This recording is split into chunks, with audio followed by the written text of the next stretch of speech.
Alright folks, today we're riding the S1000XR. This was actually a request from somebody quite a while back. This bike wasn't available to ride at the time, but it is now, and I cannot wait to get started.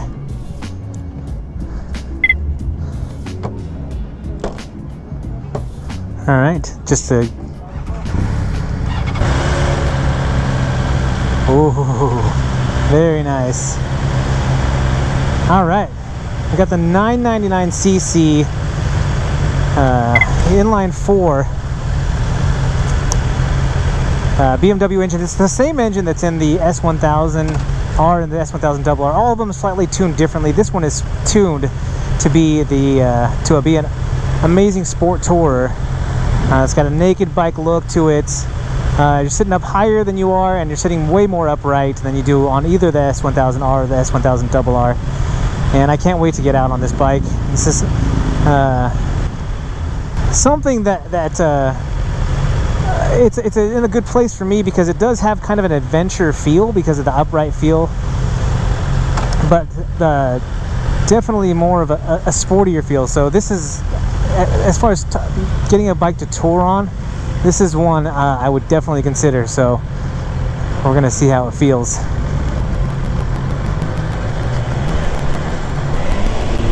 All right, sorry, just scrolling through here. I wanted to get it in sport mode, but what it looks like we have is dynamic mode. So we're just gonna go back home here if we can. There we go. A nice, beautiful display here. I'll have the specs up for the display. I wanna say it's like a, maybe not a 7-inch display, but very bright, vibrant. It's got some variation in colors. You got your miles per hour, your tachometer right in the middle, and then the big bold lettering or numbering your gear. You got your ride mode that's also showing, as well as your trip meter, and then the time. Also the outside temperature, which is a gorgeous 65 degrees today here in Southern California and Costa Mesa at the IMS Outdoors. My first guided demo ride of the day. So excited for that because these unguided routes are shorter, and I'm hoping this not only is going to be a longer ride, but also will get us up at some hopefully highway speeds, definitely higher speeds than the unguided routes, and then really get to test this bike out because we got some nice specs here. I want to say we're around 160 horsepower, 165, and around 85, 84 max torque.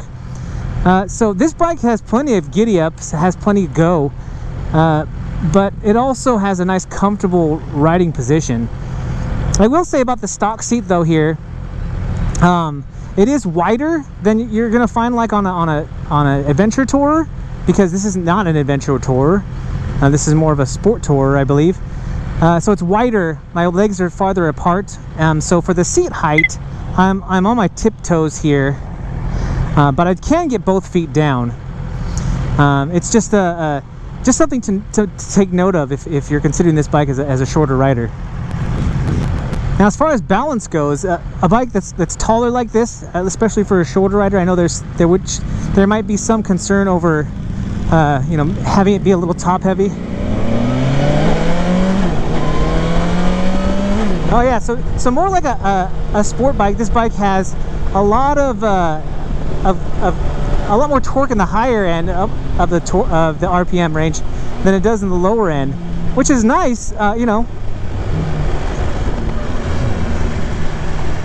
I'll lean over here a little bit. Oh yeah, that's nice. So he did say that these do have self-canceling turn signals. So even though we're going to try and turn the turn signals off as we ride, we will make use of the self-canceling turn signals, because I just forget. So let's talk about the controls since we got a little bit of time. On the left here, we've got all your cruise controls up on the top, right, followed by your hazards. You got your menu toggle, and then it looks like your traction control and suspension adjustability on the left, and as well as your turn signal, right and left cancel, and then your horn. As well as looks like fog lights, which is kind of awesome. I don't know if that's a standard feature. I'll put that down here if it is not a standard feature, but this one does have the fog lights, which is nice. And then up in front, ahead of Up in front, you can't see it from here, but there's your high beams. On the left, we have your grip warmers, which looks like, oh, right there. They have different settings on the grip warmers, and I'll turn them off, but it's not all just on and off. You do have settings on those, and then your ride mode on the right, and then your power switch, which turns the power on and off, and then your ignition and kill switch on the right. So those are your controls, lots of them, on a nice bike here that's got lots of bells and whistles, and we're gonna focus more on the actual ride here as we go. Now here, even at low speeds, I can feel a little bit of buffeting. We're gonna put that windshield up just a little higher to see how that works out for us. It also looks like this bike, and I don't know if this is standard again, I'll let you know, but this bike has this this dock for your navigation, which I'm guessing the majority of riders now just use their phones for navigation, but it does have this option here to mount your navigation right up in front. This model does also have what looks like a charge port, not a USB, but like a 9 volts for like a lighter charger built into the fairing here. All right, so let's just see how this feels here at slow speeds. Yeah, it feels really well balanced, not top heavy at all. Kind of nice view. I don't know what city that is because there's so many big cities down here in Southern California. But definitely a different ride that we've been taking all day, so this is really nice. See, finding neutrals is nice and straightforward. I know sometimes some bikes, it's kind of touchy to find neutral. This bike was really easy. So let's see, there's 3 different levels of grip warmers, and here in Southern California, it's something you probably wouldn't use very often, or in Northern California. I just, having a grip warmer is an option for the bike that I own right now, which is a Super Duke 1290R, but, you know, I don't ride very much when it's super cold, and it's just not a feature that I'm going to add to my bike just because I won't use it very often.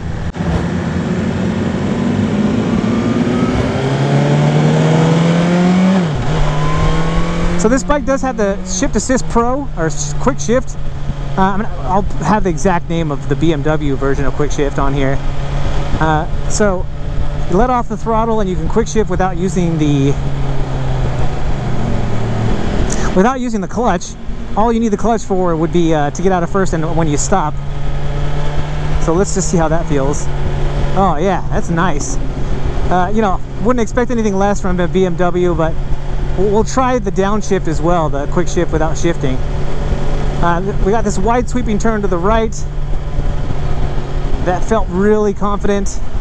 And again, this seat is really nice. Like I said, it's kind of wide, but what's nice about that is it's nice and firm, but it's also, I feel, firmly in place. It's almost like cockpit is the wrong word for it, but it's like it's a nice shape for at least for my it's a good shape. I'm guessing if you have a larger than me, you might run into some trouble. It might not feel as comfortable, but for me, the stock seat here on the S1000XR, it's nice. It's giving me some nice support. And again, I'm all for a firm seat. My Super Duke has a firm, on the firmer side of a seat. I don't like a really cushy seat, because what happens to me is you hit the bottom of that seat, you hit the seat pan, and then it just ends up being uncomfortable over long distances. And you will want to ride this bike long distances. All right, so this is a super comfortable riding position here. For me, like I said, I don't know if I mentioned this already, but I think I did. I'm 5'6" with about a 30-inch inseam, and my knees with my feet on the controls are right up underneath the tank. Really kind of feels like this bike was made for somebody my size. So just really a really comfortable riding position. So I didn't test out the shift assist without on the downshift, so we'll try it here if I can remember. So here, we'll use it here as we slow down. Yeah. So I'm guessing too that it's if it's not ready to downshift, that it won't let me. But here, when you're in the correct RPM range, it will allow you to shift. I really like this color. This red color is really nice. Really sporty feel. You know, for a bike that doesn't necessarily have like like a tucked position to where you're gonna feel like you're riding a real sporty bike, but this red really gives it that feel. I like the design too, more so than the F900 XR. I really like.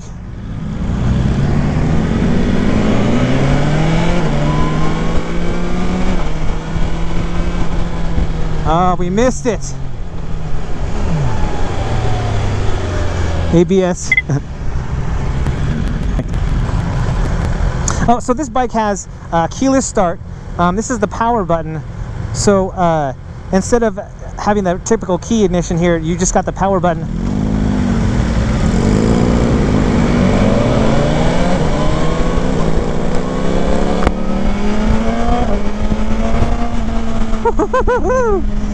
Yes. Oh boy. Oh, what a beautiful ride too. Oh man. Yeah, so not lacking for power for sure. We hadn't got a chance to really open it up, but we did there, and that was fun. Just an all-around fun experience. Great bike, great handling. You've got adjustable suspension. All of this is done electronically, but I mean, you're going to pay a premium for a bike like this, and you know you're going to get those features. So what I did was activated the hill assist, and this is something that I hadn't done before. So we're in neutral. We're on a bit of an incline here, and I've taken all you got to do is pull on that brake hard, and it's going to activate the hill assist. The same way you're going to deactivate it by squeezing that brake a little bit harder. And just a cool feature, especially here as we're stopped. You know, at these intersections, you never know how long you're going to be here, so it's nice on an incline here to be able to do that. I think you probably deactivate it by going too, but we just deactivated it that way.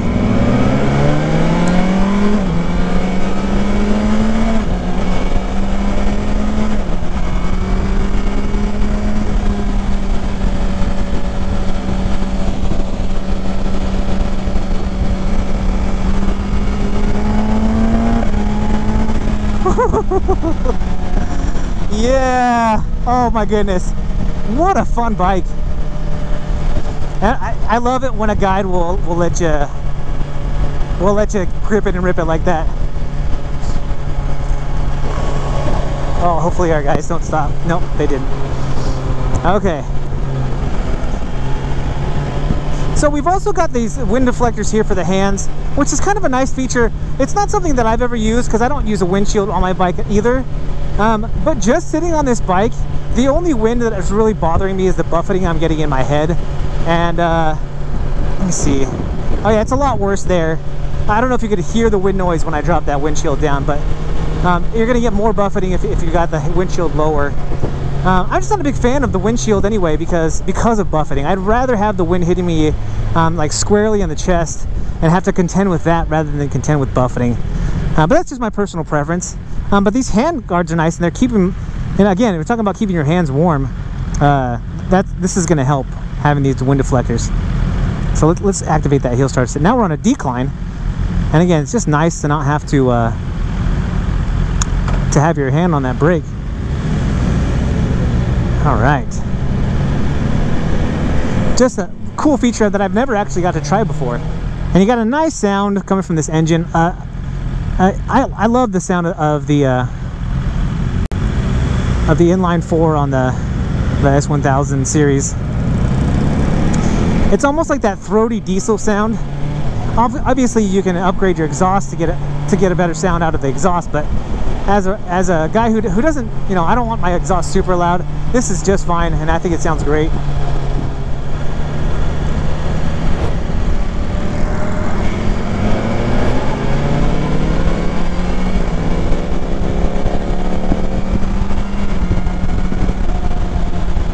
Woohoo! Yes, we're getting close to sunset, so here hopefully your guys your guys' point of view isn't terrible. You know, everything is nice about this bike, especially at my size. Everything feels like it was made for me, and that's what I love about a bike with a nice fit and finish. You know, if you ride a Kawasaki or a Yamaha, a Honda even, you know, you're getting good value for your bike, but it's that all those nice touches of really knowing what riders, you know, what riders like, what riders want. It's those little things where the companies like BMW, KTM even, Harley Davidson to an extent, and Indian to an extent, they really cater to what the rider is looking for, and this is no exception. Oh my goodness, yeah.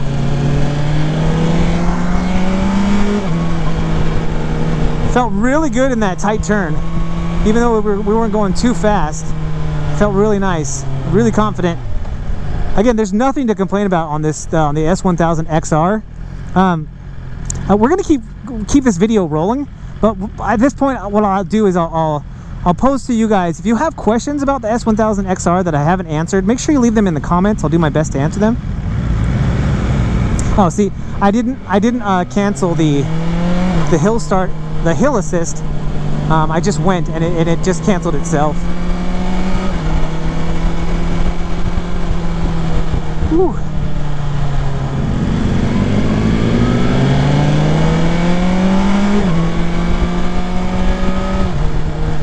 Throttle response, even in dynamic mode, it isn't super overwhelming. So if you're thinking about getting this bike, maybe graduating from a smaller bike, or maybe even as a first bike, if you feel really confident in your skills, throttle response is fairly linear. Obviously, when you want that power and you really give it a good twist, you're gonna get it. But there's nothing, I would say there's nothing really intimidating about riding the S1000 XR. Definitely though, don't take my word for it. You know, find out for yourself by going out and taking a test ride. You know, I make these videos to be helpful, but at the same time, I always tell those people who watch my videos, you gotta get out there and ride the bikes yourself to really get the best idea of whether or not the bike is good for you, whether the bike is good for your skill set. And so make sure you do that for yourself. But you know, this will be a good place to stop here for sure, as we ride off into this last turn and into a picturesque backdrop or front drop. So this is where I will bid you adieu. Make sure, again, as I said before, if you like this video, make sure you hit that thumbs up down there, which is the like button.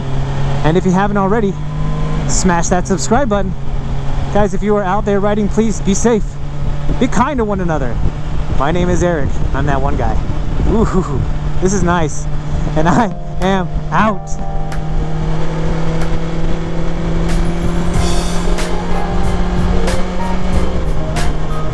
Oh my goodness. What a nice bike.